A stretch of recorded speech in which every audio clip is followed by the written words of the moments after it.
जय हिंद दोस्तों, स्वागत है आप सभी का आपके अपने YouTube चैनल जैकपुर पे। तो आज के इस वीडियो में हम लोग क्लास 10th का सोशल साइंस के मोस्ट इंपॉर्टेंट सवालों को देखेंगे जो आपके प्री बोर्ड एग्जाम के लिए काफ़ी इंपॉर्टेंट होगा।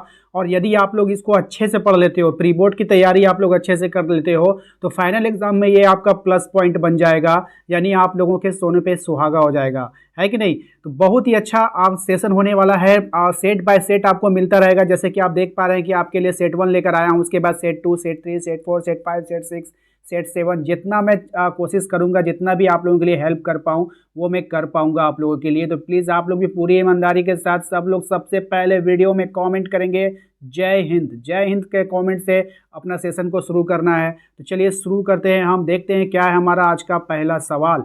सबसे पहले सवाल में देखिए पूछा गया आपसे कि जब फ्रांस छींकता है तो बाकी यूरोप में सर्दी जुकाम हो जाती है, ये बात किसने कहा था। तो ये बात कहा था मैटरनिख ने। और कई बार हमने आप लोगों को ट्रिक से याद कराया है कि छींकना, याद है आप लोगों को कोरोना काल में लोग छींकते थे तो सब परहेज करते थे, अपनी नाकें छिपा लेते थे, मुंह ढक लेते थे। तो भाई अब तो कोरोना चला गया ना, अब कोई मैटर नहीं है, छींक सकते हो। अब कोई मैटर नहीं है, छींक सकते हो, यानी मैटर निक। ट्रिक से हमने आपको बताया था, तो याद कर लीजिएगा। अगला सवाल देखिए क्या है हमारा। 1804 की नागरिक संहिता को आमतौर पर जाना जाता है। तो आमतौर पर जो इसको जाना जाता है, ऑप्शंस है आपके पास, ध्यान से देखिएगा। हम सब ऑप्शन को अगर पढ़ेंगे तो आप कन्फ्यूज जाओगे, इसीलिए हम डायरेक्ट आंसर को पढ़ते हैं, ठीक है। तो आप लोग हमसे पहले मन में आंसर कर लिया करो। नेपोलियन संहिता, ऑप्शन नंबर बी इसका राइट आंसर हो जाएगा। अगले सवाल पे आते हैं। अगला सवाल है हमारा, बाबा रामचंद्र कौन थे। ऑप्शंस आपके पास है, ध्यान से देखिए। तो बाबा रामचंद्र जो थे वो एक गिरमिटिया मजदूर थे, याद रखिएगा। नेक्स्ट है आपका, गांधी इरविन समझौता कब हुआ था। गांधी इरविन समझौता कब हुआ था। तो ये मार्च, है ना, कब हुआ था। मार्च 1900, अप्रैल नहीं था यहाँ पे, मार्च होगा यहाँ पे 1931 में, मार्च 1931 में हुआ था, याद रखिएगा, ठीक है। नेक्स्ट आते हैं हम लोग क्वेश्चन नंबर 5 पे। कहा जा रहा है आपसे, बंकिम चंद्र चट्टोपाध्याय द्वारा रचित वंदे मातरम गीत किस उपन्यास से लिया गया है। ऑप्शंस आपके पास है, ध्यान से देखिएगा, काफ़ी अच्छा सवाल है। तो ये जो लिया गया है ये आपका आनंद मठ से लिया गया है। कहाँ से लिया गया है, आनंद मठ से लिया गया है। क्वेश्चन नंबर 6 में आइए, ब्रिटेन वुड्स सम्मेलन, ब्रिटेन वुड्स सम्मेलन कब हुआ था, ये बतानी है आपको। तो ब्रिटेन वुड्स सम्मेलन हुआ था 1944 में, ऑप्शन नंबर बी। अगले सवाल पे आइए। अगला सवाल है हमारा, किस उद्योग में मेन स्पेनिंग, यानी स्पेनिंग जेनिंग मशीन होगा, यहाँ पे स्पेलिंग गलत है, का शुरू हुआ था। तो कौन से उद्योग में हुआ था, सूती कपड़ा उद्योग, ऊनी उद्योग, या फिर लौह इस्पात उद्योग, या फिर जूट उद्योग में इसका उपयोग हुआ था। तो सर्वप्रथम जो है इसका उपयोग कहाँ हुआ था, बताना है। तो राइट आंसर हो जाएगा इसका ऑप्शन नंबर बी, ऊनी उद्योग में। कहाँ पे हुआ था, ऊनी उद्योग में हुआ था। अगला सवाल है हमारा, किस समाचार पत्र ने वर्नाकुलर प्रेस एक्ट को बचने के लिए रातों रात अपनी भाषा बदल ली थी। यानी कि एक एक्ट आया था, उससे बचने के लिए इसने रातों रात अपनी भाषा बदल ली थी। ऑप्शन नंबर हो जाएगा इसका ऑप्शन नंबर सी, अमृत बाजार पत्रिका, याद रखिएगा, अमृत बाजार पत्रिका, ठीक है ना। बात समझ में आई कि नहीं। अब यहाँ पर भी एक ट्रिक से हमने आपको याद करवाया था कि भाई किसी को अगर अमृत मिलेगा तो रातों रात उसकी बोली बदल जाएगी, रातों रात उसकी बोली बदल जाएगी। मान लो कि आप कहीं किसी को बोले चलो भाई उस पहाड़ के ऊपर चलते हैं, तो वो बोलेगा नहीं नहीं जाएंगे, थके हुए हैं। अगर आप उसको बोलेगा चलो ना वहाँ अमृत मिलेगा, तो वो क्या बोलेगा, रातों रात उसका बोली बदल जाएगा, फिर देखोगे वो आपके साथ चल देगा। तो इसीलिए हमने आपको यहाँ पे ट्रिक से याद करवाया था। तो होसे मेला का आयोजन कहाँ हुआ था, ये सवाल एग्जाम में बार बार पूछा जाता है।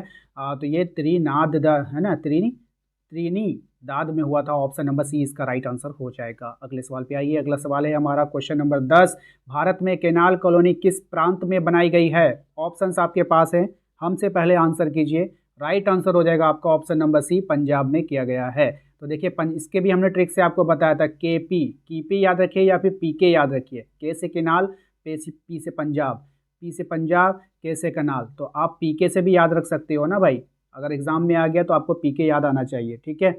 चलिए, श्रीलंका स्वतंत्र राष्ट्र कब बना था। श्रीलंका स्वतंत्र राष्ट्र बना था ऑप्शन नंबर सी 1948 में। अब देखिए हम श्रीलंका को तो पता ही, हम लोगों ने बैंड बजाया थे अच्छे से उसका, है ना, पूरी लंका में उसकी आग लगी थी, ठीक है। तो जब हम लोगों ने 1947 में आज़ादी प्राप्त कर लिया तो श्रीलंका भी हाथ जोड़ करके बोलने लगा भैया हमको भी आज़ादी दिला दो, हमको भी आज़ादी दिला दो। तो फिर हमने उसको बोला देखो अभी हमने आज़ादी लिया है 15 अगस्त 1947 को, थोड़े दिन वेट कर लो, हम अपना पहले सरकार बना लें, उसके बाद तुमको भी आज़ादी दिला देंगे, ठीक है। तो 47 के बाद तुरंत कितना आ जाता है, 48 आ जाता है। तो फिर हम लोगों ने भी छोटे मोटे बच्चों को आज़ादी दिला दी 1948 में श्रीलंका को।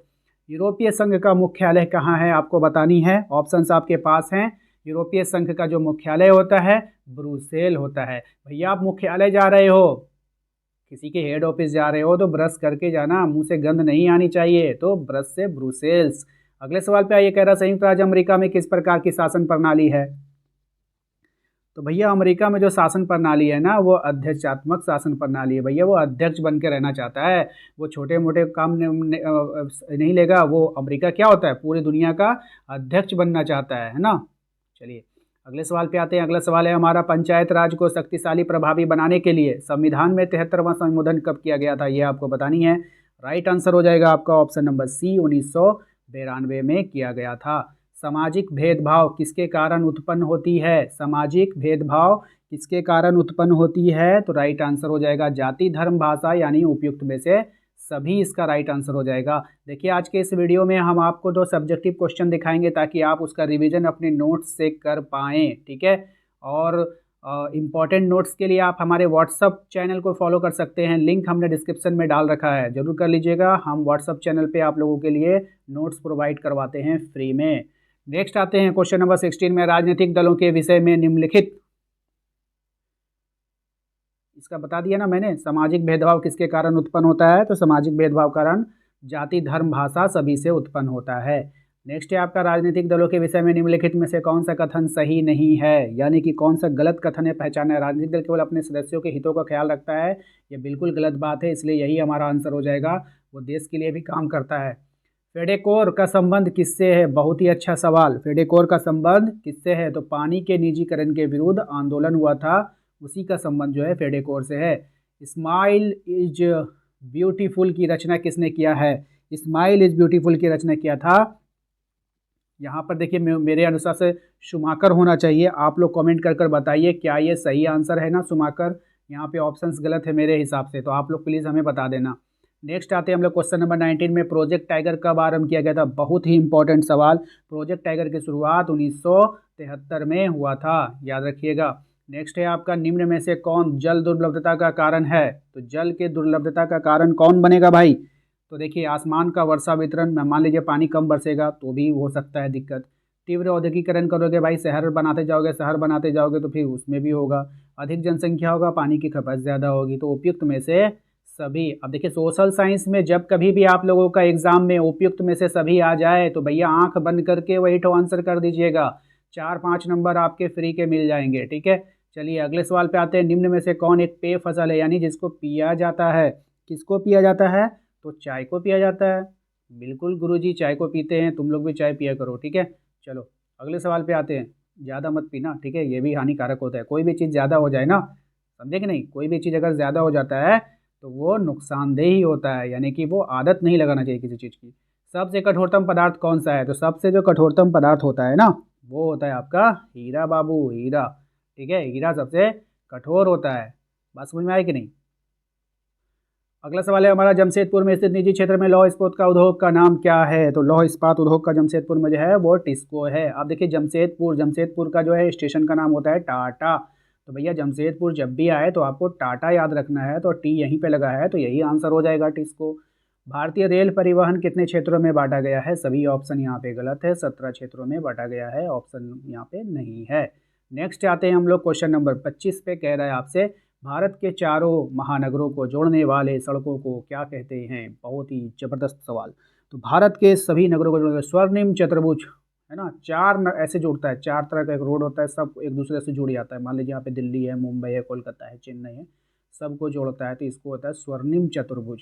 चतुर्भुज आकार का बनता है ना, इसलिए इसको स्वर्णिम चतुर्भुज बोला जाता है, ठीक है। ऑप्शन नंबर सी इसका राइट आंसर हो जाएगा। कपास के फसल को कितने पाला रहित दिनों की आवश्यकता होती है, बहुत ही अच्छा सवाल। Right answer option number C 210 दिन, ठीक है मेरे भाई। नेक्स्ट आते हैं हम लोग, लोगों के लिए विकास का अर्थ किस प्रकार के होते हैं, लोगों के लिए जो विकास का अर्थ होता है किस प्रकार के होते हैं भाई, भिन्न भिन्न होता है। मेरे लिए विकास का अर्थ होगा कि मैं पढ़ लिख करके IAS ऑफिसर बनूंगा, आपके लिए विकास का अर्थ होगा आप पढ़ लिख करके किसान बनोगे, किसी के लिए होगा कि वो पढ़ लिख करके जो इंजीनियर बनेगा, तो सबके विकास का जो अर्थ होता है वो अलग अलग होता है, सेम नहीं होता है मेरे भाई। ठीक है, चलो आगे आते हैं। नेक्स्ट आते हैं भाई, वैसे आप क्या बनना चाहते हो कमेंट बॉक्स में जरूर बताइएगा। किसी देश की कुल आय को उसकी कुल जनसंख्या से भाग देने पर हमें क्या प्राप्त हो जाता है? तो हमें जो प्राप्त होता है वो प्रति व्यक्ति आय भी और औसत आय भी, यानी कि ए और बी दोनों हो जाता है। जब कभी भी ऐसे ऑप्शंस मिले इनमें से सभी ए और बी दोनों, तो इस पे थोड़ा सा रुक करके विचार कर लिया कीजिए आंसर करने से पहले। ठीक है, जल्दबाजी में आंसर बिल्कुल भी ना करें। कृषि, डेयरी, खेती निम्नलिखित में से किस क्षेत्र से संबंधित है? देखिए भाई, ये सब जो नेचुरल चीज़ें होती है ना, ये सब जो नेचुरल चीज़ें होती है वो प्राथमिक क्षेत्र। प्राथमिक का मतलब ही हो जाता है कि नेचर से रिलेटेड, प्रकृति से रिलेटेड होना चाहिए। नेचर नेचर, ठीक है मेरे भाई। तो कृषि क्या है? नेचर से रिलेटेड है। तृतीय क्षेत्र में क्या आता है आपको बतानी है। तृतीय क्षेत्र का नाम बताना है भाई। तो तृतीय क्षेत्र में सेवा क्षेत्र आते हैं। सेवाएं, जैसे टीचर, जैसे हम आपको पढ़ा रहे हैं, गुरुजी आपको पढ़ा रहे हैं, तो ये सेवा हुआ। बात समझ में आई कि नहीं? चलिए, बैंकिंग भी सेवा में आता है। बैंक जमा राशि के बड़े भाग का उपयोग किस लिए करता है? तो बैंक जमा राशि के बड़े भाग का जो उपयोग करता है ऋण देने के लिए करता है भैया। वो कर्ज देता है लोगों को और ब्याज लेता है। विनिमय का माध्यम किसे कहा जाता है? विनिमय का जो माध्यम होता है वो कहते हैं हम लोग मुद्रा को। ठीक है, अगला सवाल काफ़ी अच्छा, काफ़ी इंपॉर्टेंट। विश्व व्यापार संगठन कब स्थापित किया गया था? तो विश्व व्यापार संगठन भैया 1971, 81, 91, सब ऑप्शन गलत। विश्व व्यापार संगठन का गठन किया गया था 1995 में। ठीक है, याद रखिएगा। नेक्स्ट आते हैं हम लोग। विश्व व्यापार संगठन का मुख्यालय कहाँ है? बहुत ही अच्छा सवाल। व्यापार, इसका जो मुख्यालय होगा वो जेनेवा में होगा। नेक्स्ट आते हैं हम लोग, उपभोक्ता आंदोलन का उदय कब हुआ था? तो उपभोक्ता आंदोलन का जो उदय हुआ था वो हुआ था आपका 1960 में। अगला सवाल देखिए क्या है हमारा, कह रहा है उपभोक्ता संरक्षण अधिनियम कोपरा कब पारित हुआ था? बहुत ही जबरदस्त सवाल। ठीक है, ऑप्शन नंबर बी 24 दिसंबर 1986 को। भारत में महिलाओं के लिए किसमें सीटें आरक्षित की गई है? तो भारत में जो महिलाओं के लिए सीटें आरक्षित की गई है वो पंचायत में की गई है मेरे भाई। ठीक है, नेक्स्ट आते हैं हम लोग अगले सवाल पे।